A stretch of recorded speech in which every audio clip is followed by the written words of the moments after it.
Hitler సేనలు Europe అంతటా ముందుకు సాగుతున్నాయి. యుద్ధం తలుపు లండన్ తలుపు దాకా చేరుతోంది.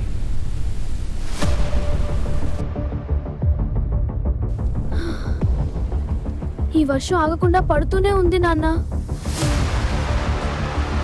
ఈరోజు ఆ ప్రాంతం ఎలా ఉందో ఏమో.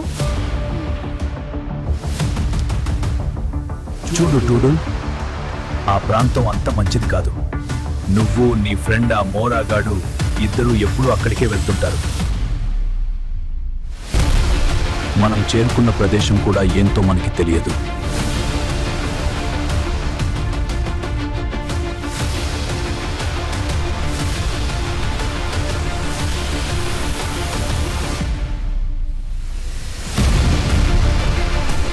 ఇంతటితో ఆపేద్దాం వాడు.